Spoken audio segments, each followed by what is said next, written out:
We believe firmly in my team that we all make each other better, and that includes the client. The client makes us better. What they're asking us to do, they're pushing us, they're making us grow. It's a challenge, and we're here to meet it. Well, we have a returning guest. Welcome back, Jaimee. Thanks, Brad. Super excited. Thanks for having me again. Yeah, super excited to have you back. And Jaimee appeared with us a little while ago. I mean, it's been a minute now. I think it's been like 4 or 5 years. I think Yeah, we were just starting Project Blow Your Mind.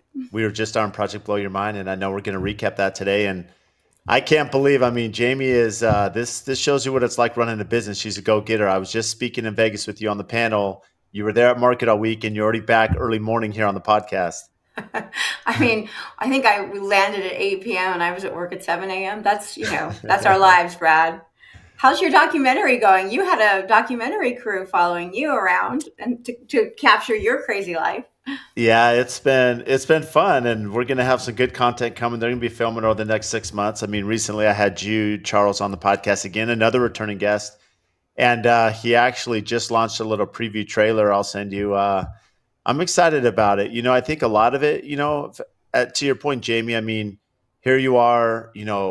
Running your business, not only from your team but your personal life and your family and everything you have going on. And a lot of us from behind the scenes are like, how does Jaimee do it? You have these incredible projects, and so sometimes it's fun to peel back the curtain and show what it's like in the life of an interior designer or builder.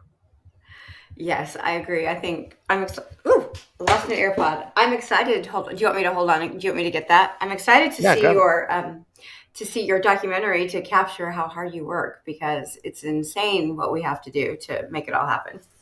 So as you tee that up, Jaimee, and we think about a normal day in the life, and maybe from design, walk us through. Let's touch on Project Blow Your Mind because I think there's a lot that we both learned from that project. I mean, there was a lot of detail, there was a lot of coordination. I mean, just to for a point of reference for those listening, you have essentially 2 years of design, 3 years of construction. I mean, this is a 5-year project. Walk through how you sequenced and phased this just in the design to manage, exterior, interior project of this magnitude.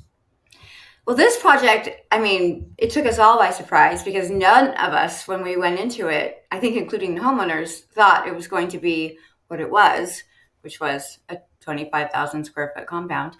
I think we were all thinking, a 10,000 square foot family home. So we just got on the train with the clients and let them drive a little bit for a while. And it was clear to us that, okay, this is something else. And here we go. And we worked with your team to make sure that we had every single item down to like the cabinet hardware in bathroom 13. And yes, there were 13 bathrooms chosen before you began construction so that you guys could bid it out and get those numbers to the clients. And so I don't even think there were shovels in the ground. We had designed the whole thing and it was finished and it was released to you. And to get that out, I mean, my team and I were like at work till like 1 a.m. I had like a new 1-year-old client or 21-year-old employee, and her mom called like midnight. Is Joanna still there? I'm like, I'm so sorry, Mrs. Sellers. Yes, she's still here. Anyway, but that's what it took to get that out. And then, of course, to work through that with you guys, we had scheduled like critical points at which we needed to come and visit the project. And a project of that magnitude, there are many more critical points. You have to visit many more times. And then I don't think any of us anticipated that we would be redesigning basically the house 3 different times. But we did do that because a long project time gave the clients the opportunity to make some changes, to change their minds. And they did that. As Brad can tell you, as you can tell everybody, they did that a lot. And the funniest thing, though, is that the kitchen that we ended up with, because there were, I think, 3 iterations of the kitchen, is actually like inspired by the photo that I showed them at the very beginning. And so she was like, when she brought me that photo, and she's like, I want to do this. I'm like, yeah, we looked at that. And she's like, what do you mean we looked at that? I'm like, here's the PowerPoint I showed you the very first. That was the first picture. So it was fun. But I'm glad that it ended up where it did. And I'm glad the clients are happy and they're having a great time living in that house. And I'm also glad it's finished. Well, I mean, there's a few questions and direction I want to go, especially with the revisions. I mean, we are custom Okay. designers, custom builders, Yeah. right? But you, something you teed up, and maybe this is important for everyone to understand because a lot of us go into a project with an understanding of what it will be, right? Maybe scope, parameters, size, and projects evolve. I'm sure a lot of designers that listen say, "Hey, my client started at these rooms, they start at these areas, and then the project morphed." So not only is there a timeline, communication process, but there's a cost, right? There's added scope. When you're looking at a project, and in fairness to you, Jaimee, when we just being open, we had to switch architects during the project because had we Okay. know what we know now, you and I, looking at the project, I'm sure the entire design team, the build team, there are a lot of different steps that would have taken place with consultants and everyone else early on. But you don't know what you don't know. You don't know how the project's going to evolve. And so to your point, the project started smaller in scale and turn into what a lot of people see now. And so, Yes. how do you manage expectations for a client as you see scope, call it scope creep, as you see things Yeah. changing and growing, and the amount of time that maybe you originally bid to what it's really going to entail to make this happen?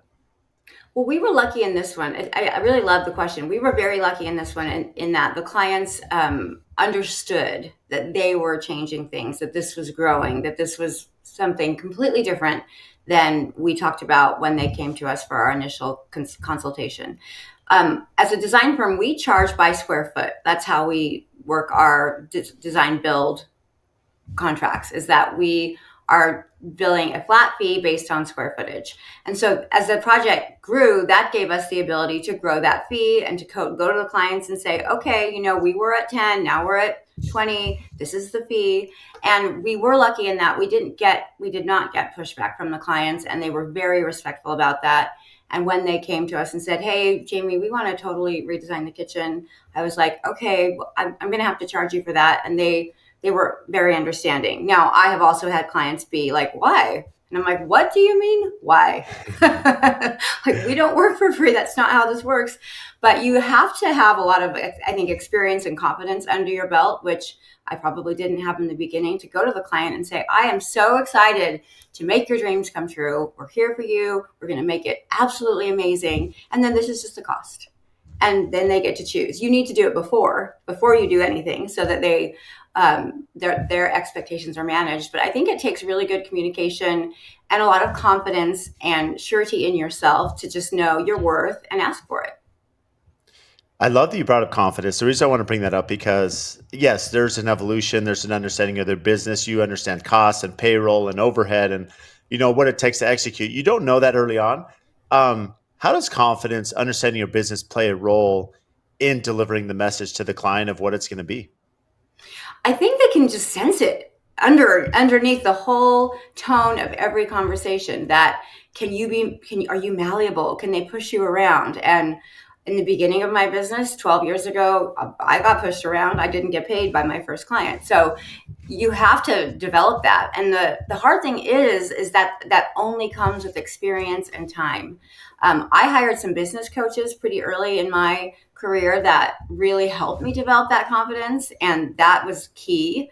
I think if you can find a few designers that are about at the same level that you are currently, that having them to talk to and bounce things off of is also key in developing your confidence.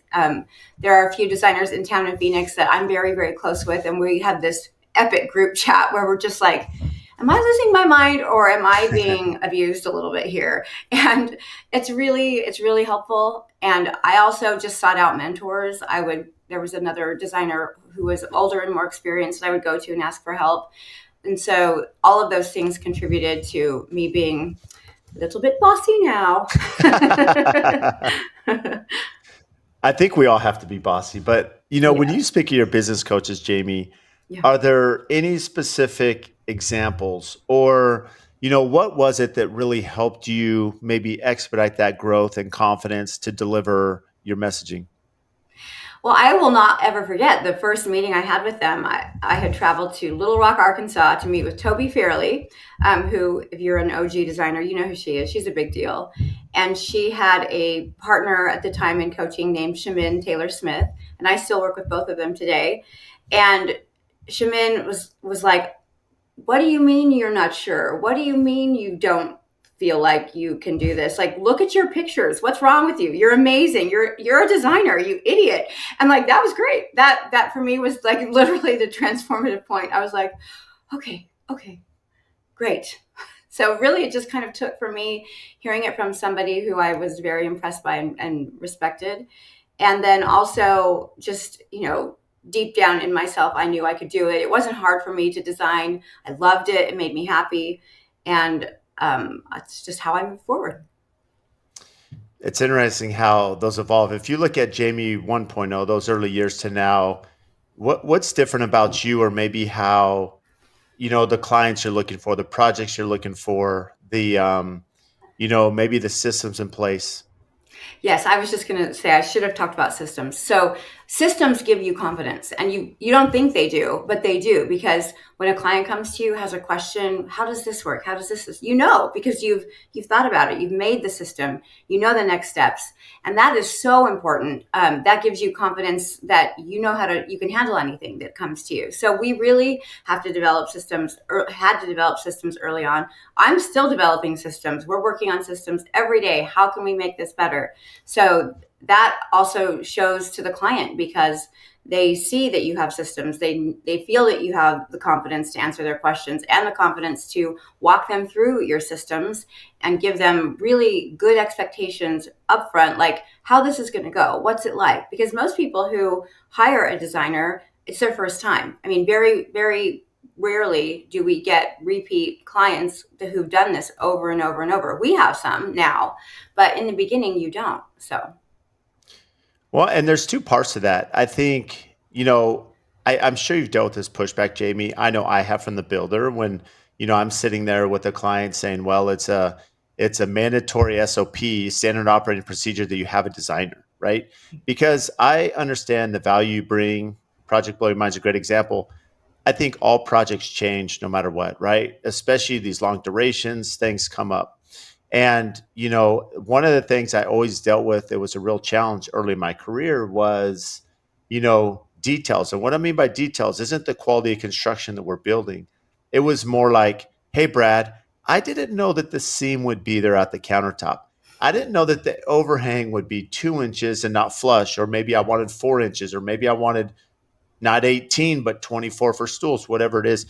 And so, the value of the designer is it limits the confrontation and cost and finger pointing between what a client thought in their head and what we're actually building. And so, where I'm getting at is, a lot of times the pushback I get is some clients will listen as I walk through the example, and, they will say, I get it. I need a designer, let's find one.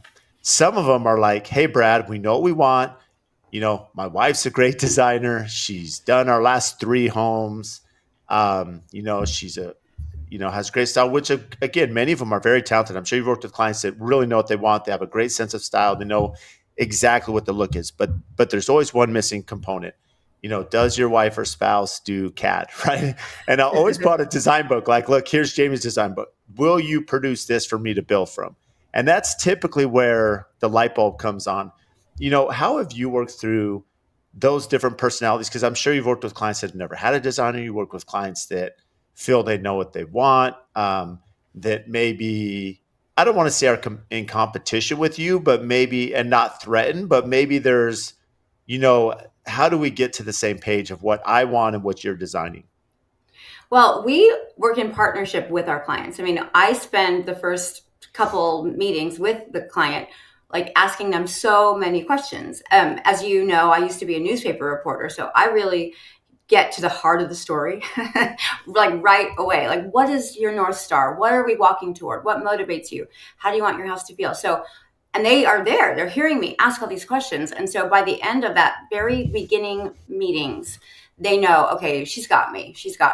And I think that's kind of my superpower, is that I really am listening, and I'm working really hard to make sure that I understand what they're after, so that when we're designing, our process is efficient. I'm not showing them 25 kitchens, because I know what they're after, and we're going to nail it on the first go, which we do like 97% of the time. But I thought it was interesting when you mentioned, like, you bring out the design book and show them, because when we're meeting with a client and they're unsure if they need a designer, we have a very, very scary photo of our design book that we have in our new client presentation. And it shows like the stacks of paper, the binders.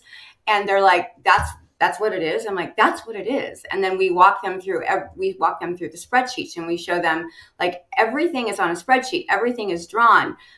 You never think about like tile edges. Like, normal homeowners don't know that, like, you have to have termination points, and termination points can ruin your whole life, especially with the styles that are really in style right now, like stone walls and all of that. Like, stone is thick. It's like 2.5 inches thick, and you have to figure out, okay, well, do you want to see the side of that and like know that there's drywall behind it, and that wall isn't like built from stone, like that tumbled down in Italy? No.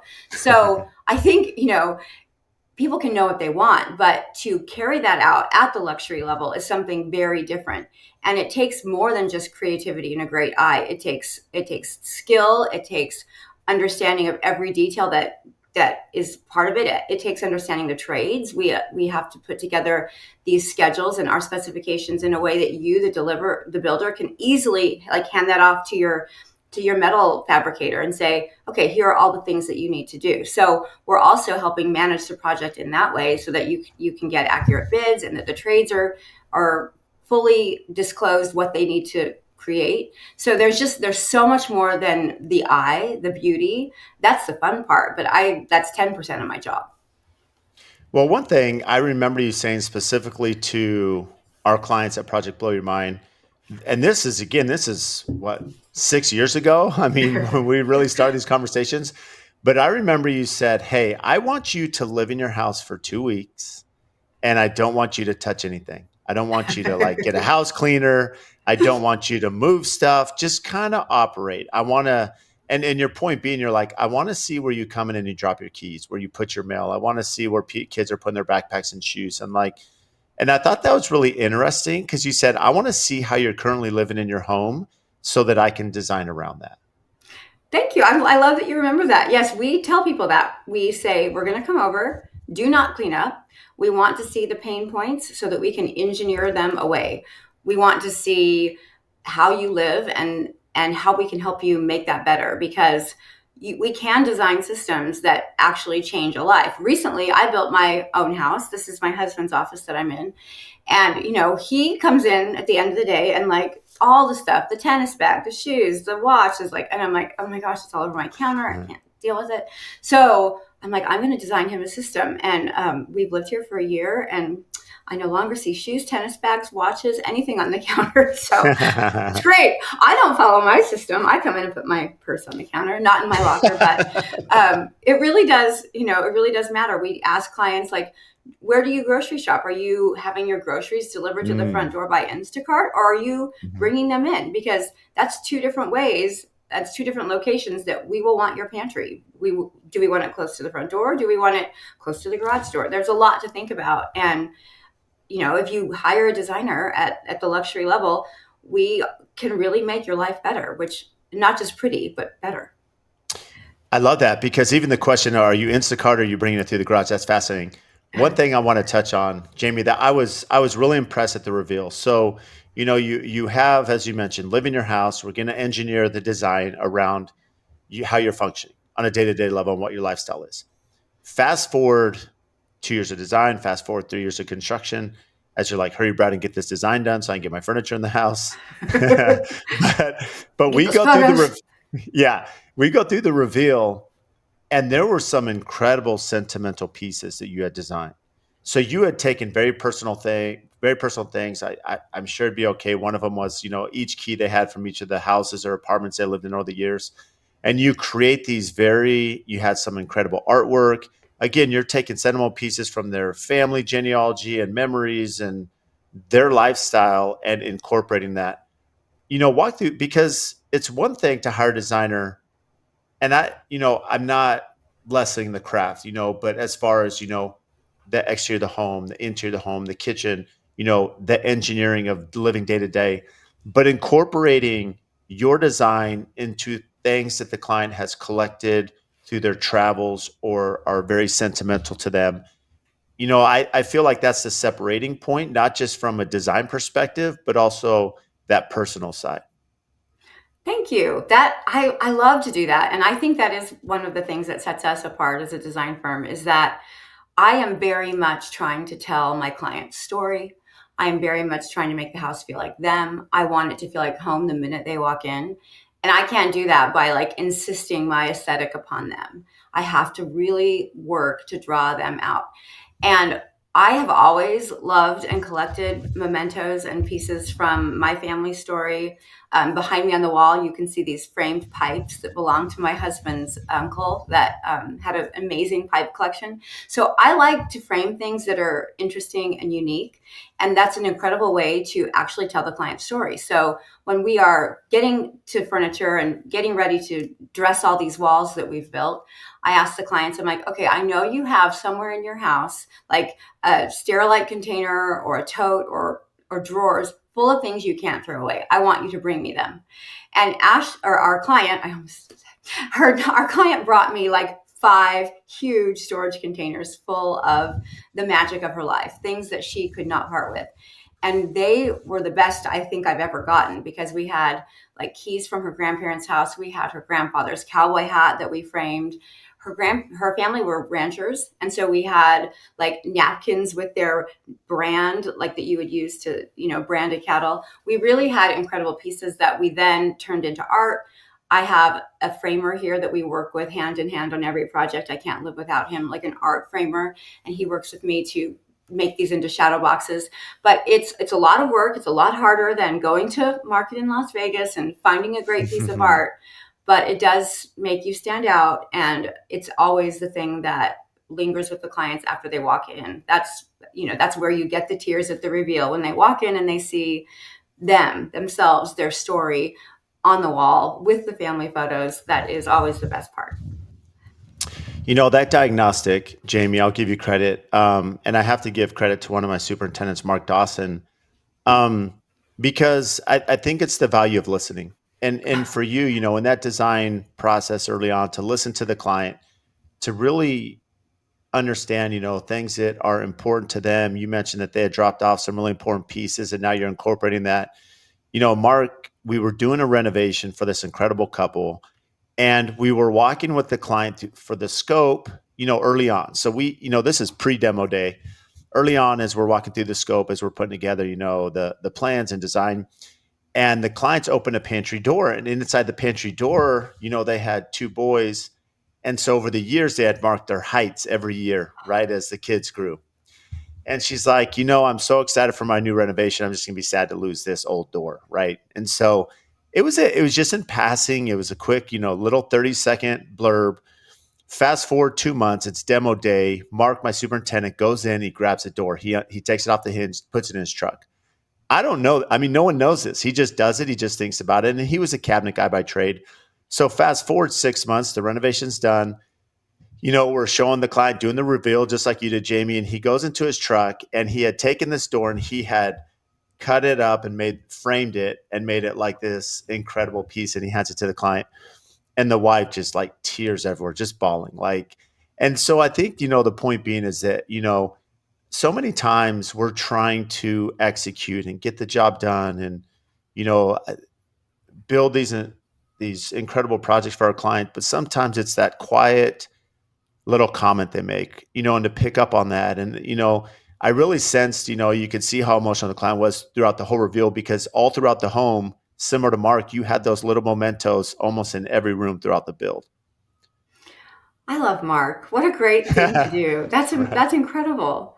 I really I love that. I mean, it really does matter to people. Their stories matter, and you're in a build. You're in a relationship with people for 5 years and at least, and then really, honestly, often many, many more years. You have warranties, or the clients want help with Christmas, or they want they're having a baby and we need to do a nursery. I mean, these are long term relationships, and when you're trying to build your business, long term relationships are help what bring you referrals. So you need to always make sure that you are leaving people with a great impression, and nothing does it better than that. Go, Mark.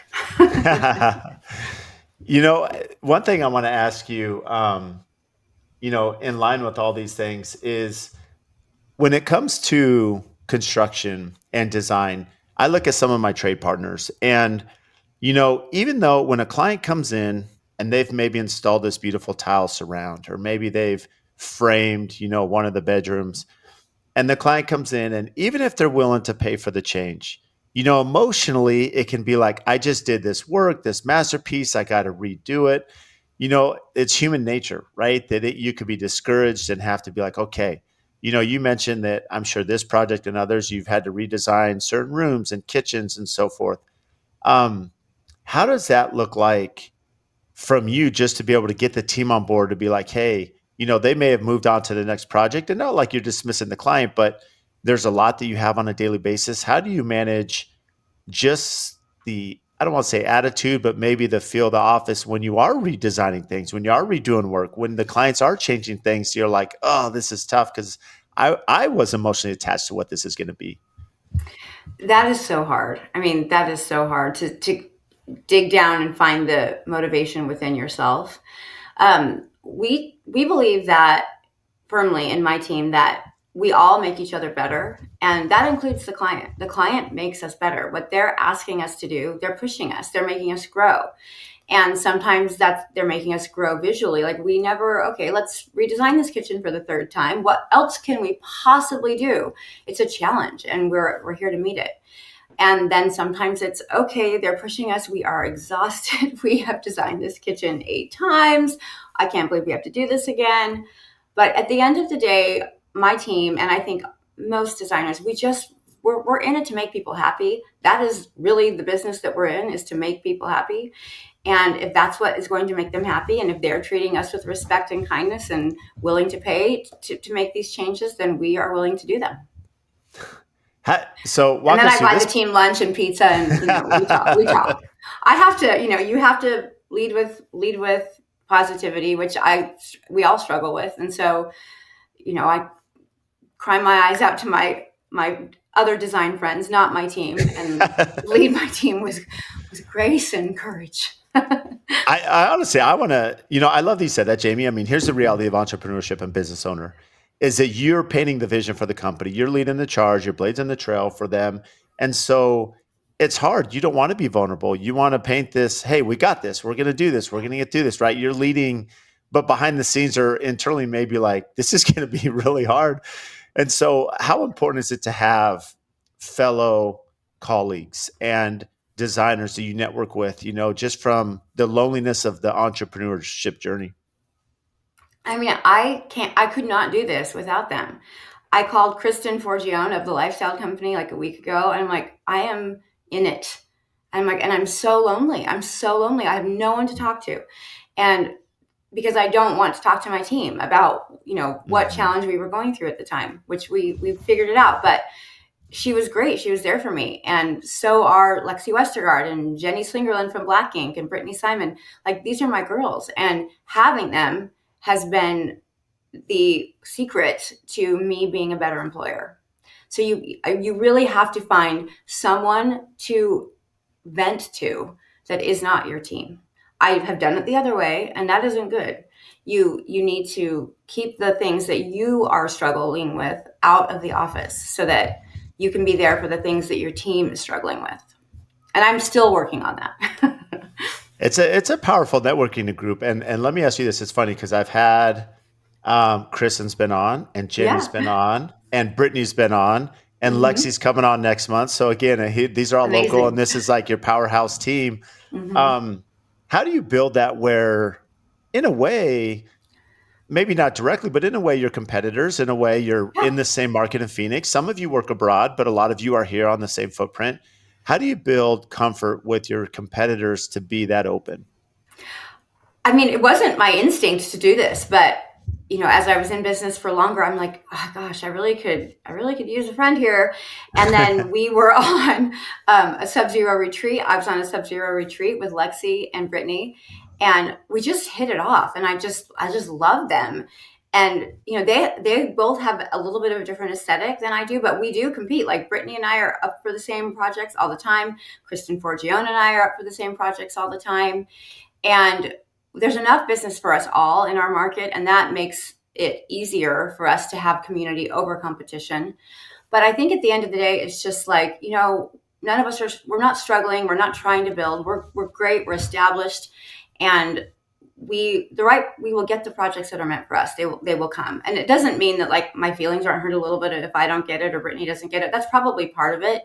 But we're at the level now where we can look beyond that and just know that what we have is more important than that. It's so much more important.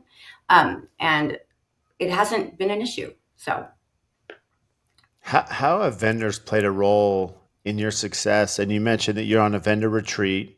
You yeah. meet these designers. So Yeah. again, yeah, when you're on those trips, like you become great friends with those who are on the Mhm. trip. I mean, maybe that's one of the reasons I love golf. You spend 4 hours with someone, you feel like you get to know them at a very personal level, how they deal with conflict and bad shots, and you can talk about business. But when you're traveling, it's the same thing. You have a little bit more time, and as opposed to the networking event where you have 15 minutes, whether it be the excursions you go on learning about the product, whether it be just relationships with vendors to help you be successful, how do they play a role? I mean, vendors are your partners, and great vendors make your life so much easier. I mean, we have a retail or a lighting source, some Arteriors. They make beautiful furniture, light fixtures. We were up a creek on an install right before Christmas, literally like the week before Christmas. We had remodeled a house in basically 3 weeks, which I don't want to talk about or ever do again. And we were we needed a new sconce, and they FedEx it to us, and like the electrician was like a hero, and they were literally installing a sconce as the clients were walking up the front walk to have their new home revealed to them for Christmas. So a great vendor can be a game changer. And when you're invited on these retreats, when you're invited to these long dinners, and you're tired, you don't want to go, you work so hard, you just want a weekend at home, you should say yes. You should say yes.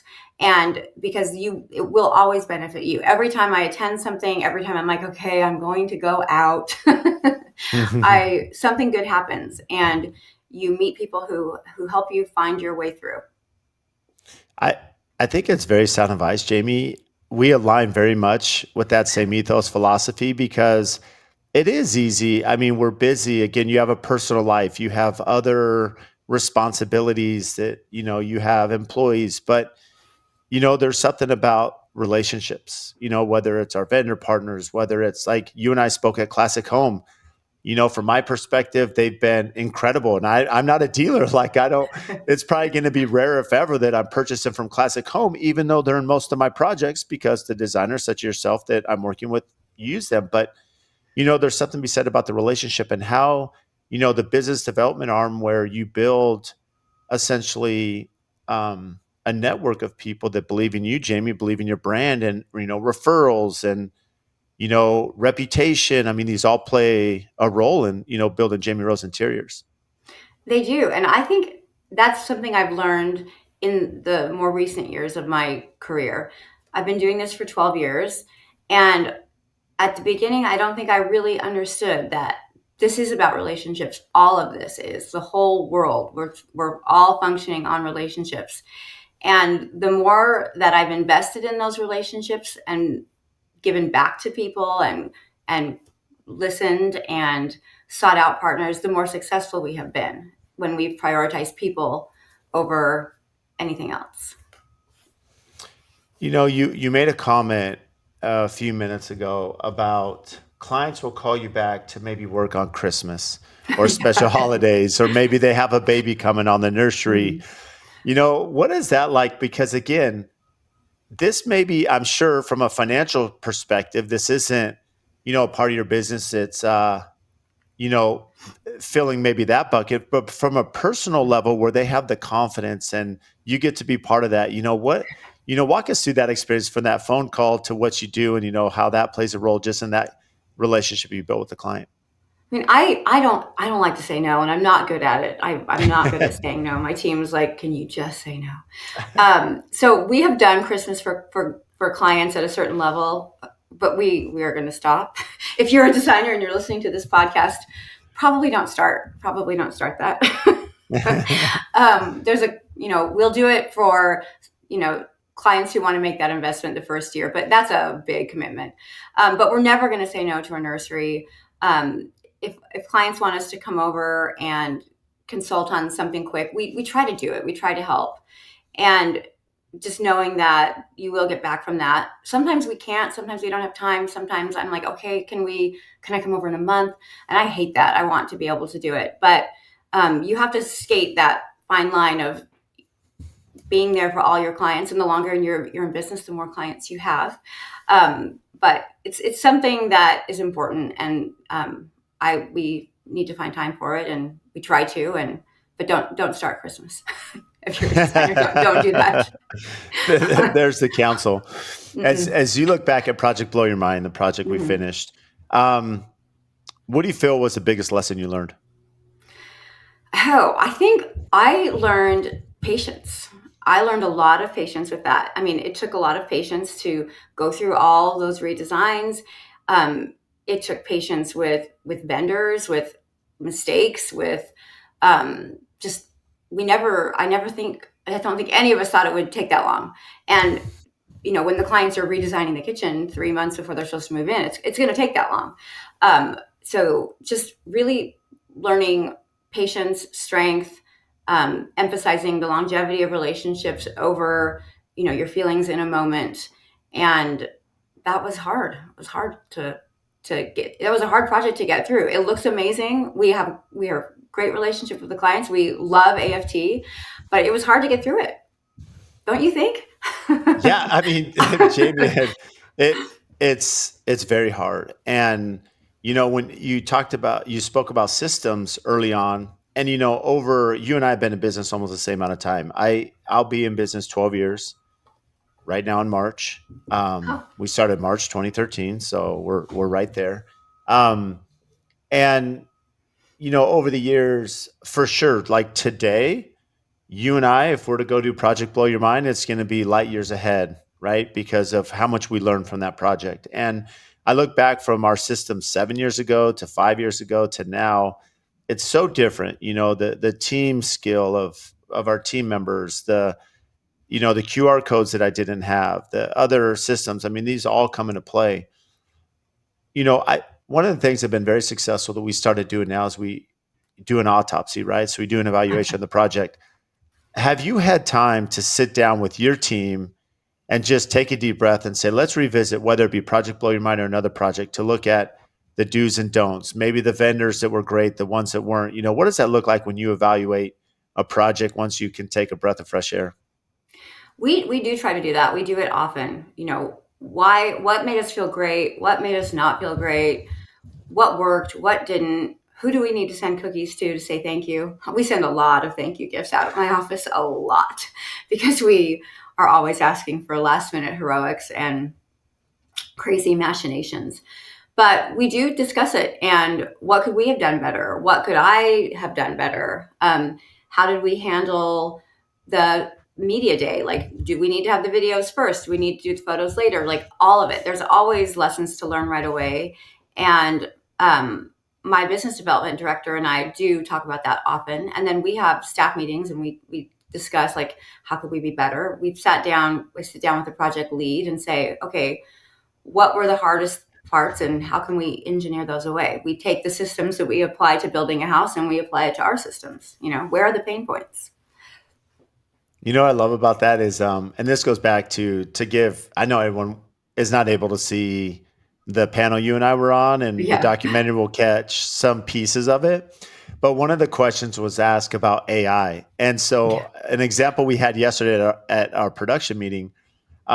We've always had a template like you, where we've gone through, and we will speak in front of the whole company. We do our production meeting, so all 30 employees are there, and the project team that was involved with that specific project will ask them what trade partners perform, what didn't. The ones that didn't, it's just something that was on our side, bad scheduling, bad communication. what were the delays that we incurred? Why? What plan bus did we have? What did the budget look like at the end compared to when we started? And so we go through all these things. So going back to AI, so yesterday before the meeting, Spencer goes on Chat GPT and he asked Chat GPT create like an autopsy and evaluation of finishing a construction project. And it generated these incredible questions. So we've taken that and enhanced our current one. And so our team wasn't ready, but Spencer was hitting them with AI. And it's funny how, you know, maybe, the system we had was great, but, using some of the information that's out there, Greater Minds has allowed us to be maybe a little bit more targeted. Oh, I'm going to fire up the Chat GPT and ask some questions. I just started getting into that, but I'm really interested to see how it can help us. It helped me write an email this week. I was like, oh, Yeah.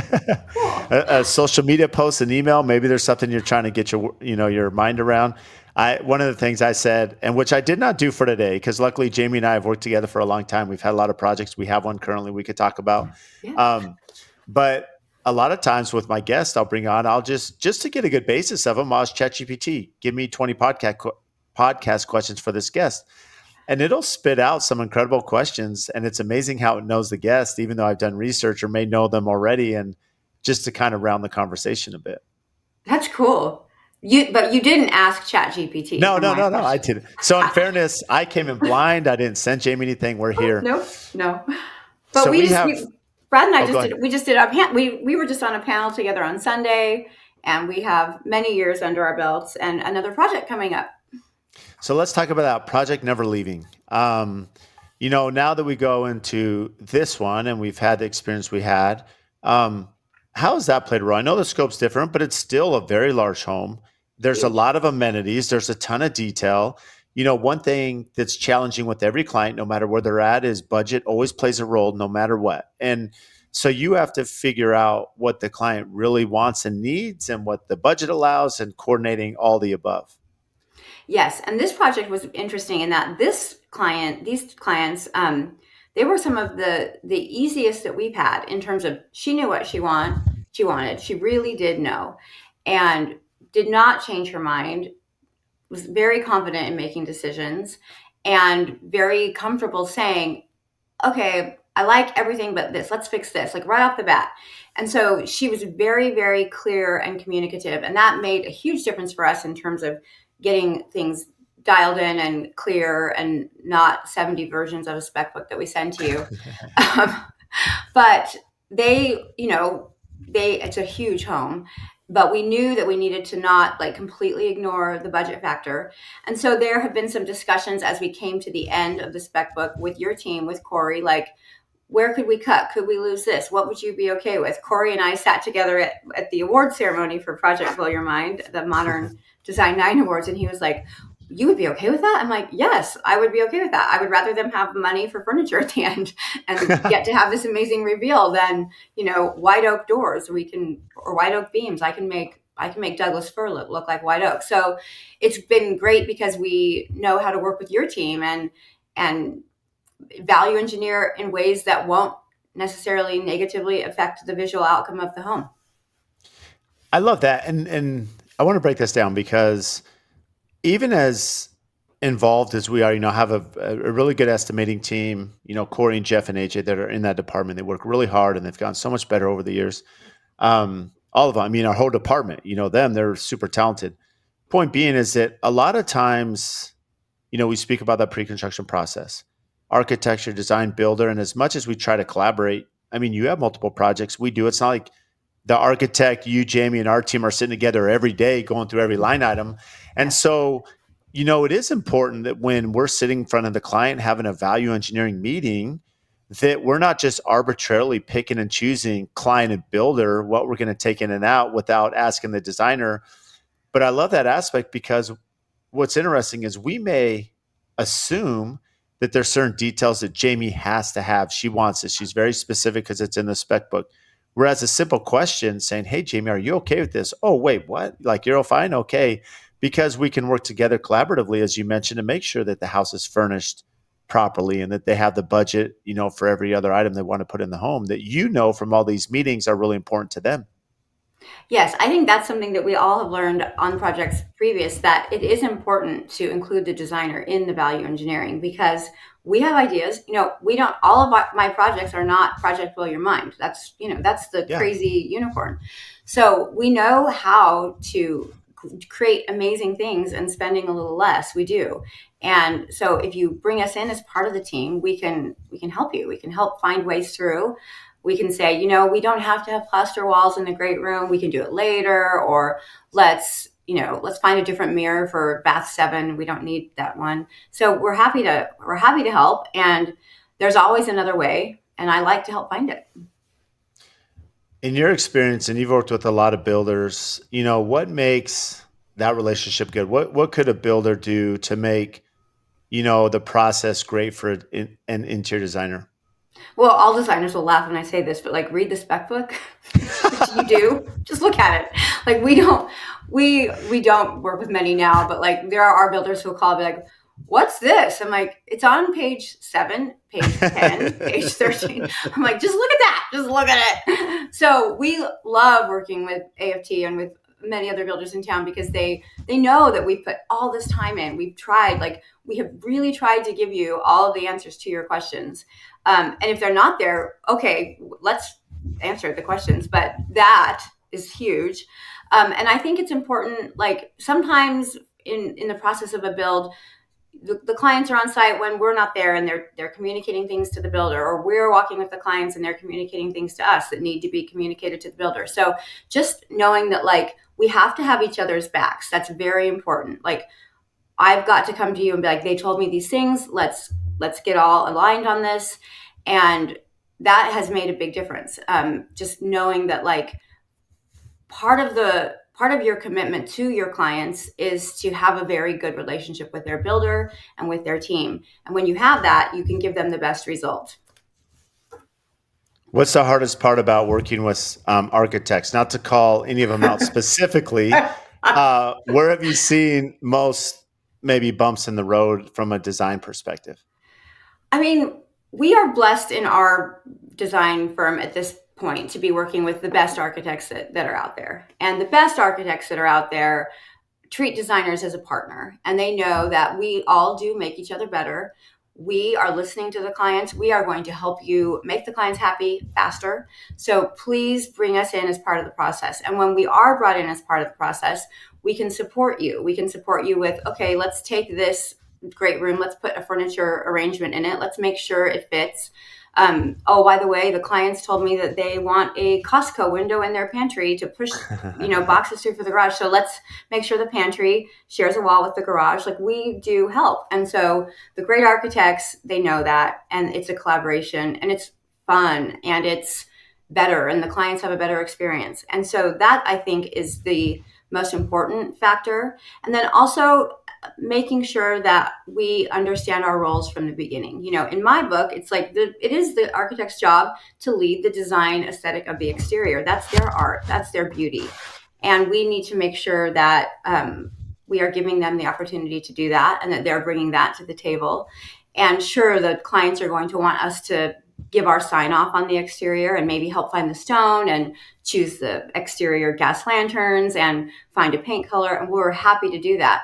But it is a collaboration. And that's, I think, the most important word to have in mind when you're working with a designer as an architect, is that if you think about us as someone who makes you better and makes your process easier, we will. But even, from an outside perspective, I think what's really hard is your creators at heart, right? And Mm-hmm. so you're creating this amazing design, the architecture, the architect is creating his design. So I don't want to use the word ego, but there's definitely a level of experience and vision that play, and these are intercepting each other. How hard can it be? Because, and again, now you mix in a builder. So I would imagine as a designer, there's been many times in your career where you've been met with resistance, in the sense that a builder would be like, Jaimee, that's great. I can't build that. How am I going to build that? How am I going to do this? How am I going to execute it? And you may Mm-hmm. have the architect like pushing back on things that they're passionate about from a design, or maybe even like, okay, but how do I do this detail? How do we design it in? And so you're trying to, from your, in your shoes, if I'm not mistaken, you're trying to not only create a beautiful design, but now you're having to make sure it's engineered properly, that it's structurally sound in some cases, that it can be built and executed without having this huge escalation price for the client. Walk through that balance of confrontation that does come up with builder, with architect on some of the things that are maybe cutting edge or visionary that you have. Are you talking about the floating roof that we asked for at Project Blow Your Mind? I mean, we had I this wasn't idea. specifically, but there's been a lot of designs you've had like that have been Yeah, incredible. we have some ideas that are hard, and sometimes they aren't doable, and but most of the time they are. We at Project Blow Your Mind dreamed of this floating roof, 365-degree glass, and my team rendered it to show our architect on that project, like, this is what we mean.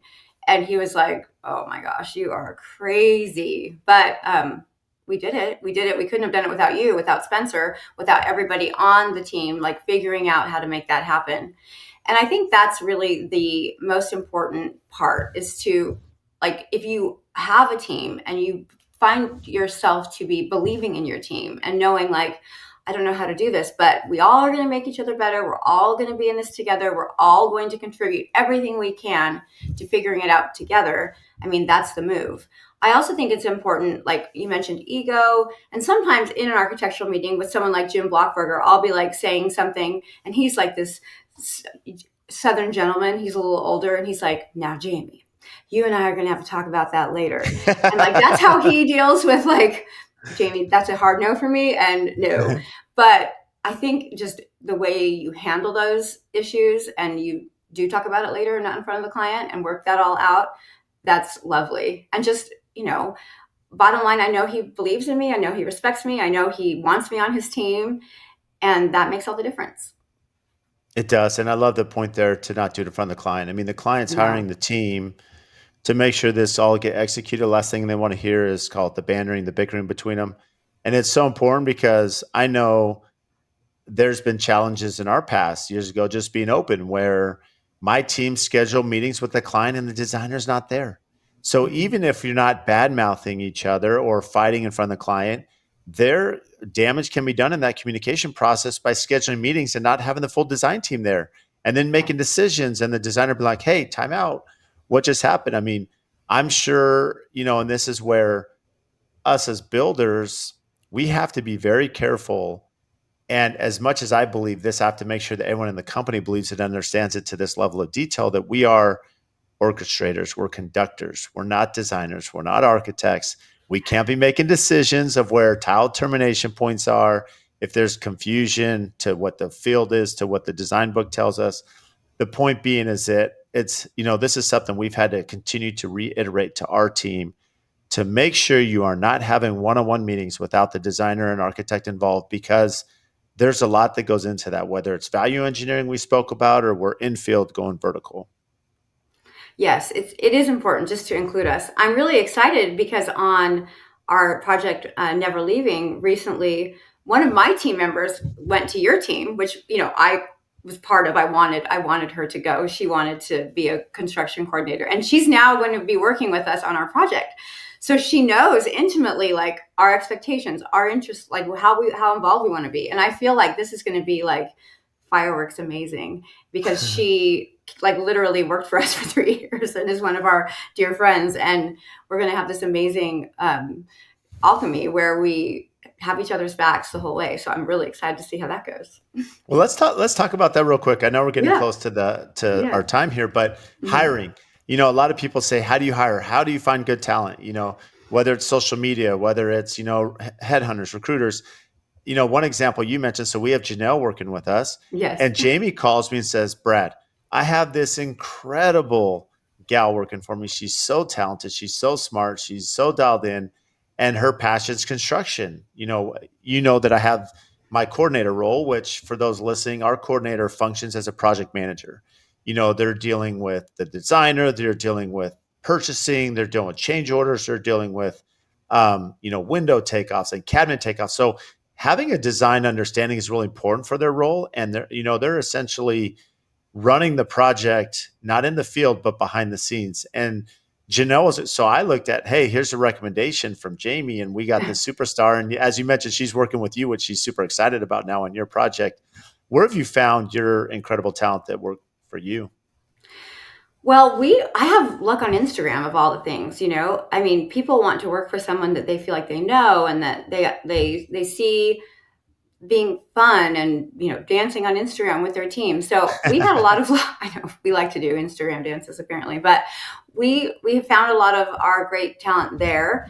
And I think it's hard to find good people and it's hard to keep good people. And so I'm always trying to keep good people and to train them. And it's a constant battle. But with Janelle, she was somebody who we hired to be an office manager. And she was like, she showed herself very quickly to be much more than that. And then we had her running construction for us, but we're not a contractor. And she was like, do you want to get your contractor's license? We were like driving home from a Flagstaff project. I'm like, no, I do not want to do that. And she's like, I would really like to do that. And this is somebody who gave me all that she had for many years. And I saw your post or you had a job offer Yeah, open right. on On Instagram, Instagram. on social Yep. media. And I was like, Mhm. I should connect her with him. So we miss her. You're welcome. Yeah, thank you. Well, thank you, Jaimee. Yeah. What keeps you up at night? Oh my gosh. Like, did I respond to that client? Did I respond to that email? Did I do this? Oh my gosh. What am I posting on Instagram tomorrow? I haven't posted on Instagram in 3 days, 3 weeks. What am I wearing? Who's coming in? Are we ready? Is this designer who works for me mad at me? Like, am I going to get that other project? Did Tyson eat dinner? Did I feed my husband? A lot. A lot keeps me up at night. Jaimee, I think it's awesome that you're this open and transparent because it's like there's that. Is it Inside Out? I think it's the kid show, right? The Disney Pixar movie where Yeah. the kids have all the little voices in their head, and there's Oh, like anger and happiness and all the emotions. But it's funny because just your point is, you're going through all these steps. What am I going to wear? Have I done a social media post? I mean, the reality is, it's easy to say, yeah, I'm stressed about this major item or this major thing. But the reality is, life's complicated. It's busy, and mhm. having a network of people that you can rely on and trust. I mean, and there's different people. I'm sure that you have different conversations with depending on their role in your life and what they mean to you. And but the fact of the matter is, you're human, and there's a human element to what you do, Jaimee, and what I do, and we work in this really tough business. Yeah. It is so hard. And that I think is the overarching message that I try to deliver when I have any kind of platform is that for people starting out, for people going through it. Yeah, me too. Like it is so hard. It's hard every day. Every day it's hard. I didn't go to school to be a business owner. I went to school, to be a newspaper reporter, but I'm now a designer and I'm running a business and I'm in charge of marketing and I'm in charge of finances and I'm in charge of human resources and I'm doing all of these things that I never thought I would do. And if I make it look easy, it isn't. It is so hard every day. And that's why I'm just grateful to have people to talk to. And you are always a good counselor to me. I'm like, oh, is my spec book okay? Like, it's hard. It's hard. It's hard. It's hard at every level. And I think just giving yourself a little grace sometimes is important. Well, Jaimee, you're incredible. It's so talented. You have some amazing projects. You've been published so many times for a reason. Um, can't thank you enough for the friendship and coming on today. For those listening, where can they find you? We are on Instagram at Jaimee Rose Interiors. And then our website, recently redesigned, is jaimeerose.com. It's amazing. Well, I have one more question before you leave because Yeah. I think Yeah. you have a really incredible um, personal life in the sense that what do you do for fun? I know travel's part. I wanted to touch on that before I let you go. Yes, we didn't have children. We weren't lucky enough to have children. I have many nieces and nephews, so they're the best part of my life, and my sisters and my family, and I have a brother too. People don't know that, but we like to travel, and so my husband and I use all of our Amex points a couple times a year to go on some amazing journey. And in March, I'm being sponsored by the Mercantifiera Antique Show in Italy. They're taking us there, and so I'm going to get to experience that. And I always find a lot of inspiration from travel. Like I really can't do my job without exposing my eye to new things. And I don't think it's great to rely on Instagram for inspiration because then your work just looks like everyone else's. So that's an important part of my life. That's why I work so hard, is to be able to enjoy the world that we live in. It's amazing, Jaimee. Well, I can't thank you enough. And for those, yes, go follow Jaimee. Your travels are incredible. I know when you go to France and you find these amazing markets and boutiques and these incredible pieces. I'm sure you do the same in Italy. So it is fun. I know from my perspective, when you go on these travels, please post 1,000 slides because I love watching them. So thank you. I don't normally share them because but last time my clients were like, your vacations are better than mine. I'm like, uh-oh. So I don't know That how is much a I'll be tough sharing. balance. Yeah. Yeah. I mean, I work really hard. I'm like, do you work 80 hours a week? Right. I know. No. Well, Anyway, Jaimee, you've been amazing. Thank you again. thanks, Brad. If you get value from the show, please support us by giving a 5-star rating and review on whatever platform you listen to. And I also have a favor to ask. We've had some incredible guests that come on and share their wisdom, their knowledge about their business. So if you have friends or family members that could benefit from those episodes, please share it with them, as well as any other business owners that you're networking with that could get value from the podcast or certain episodes. Please share those as well. Again, subscribe, make sure you're following. Any questions that you have, topics. We've had listeners reach out about certain guests that we should have on the show. Again, brad.l@aftconstruction.com. Email me for topics to address, guests that we should have on, and even if you think you'd be a great guest for the show. So again, thank you for all your support, and we'll see you next time.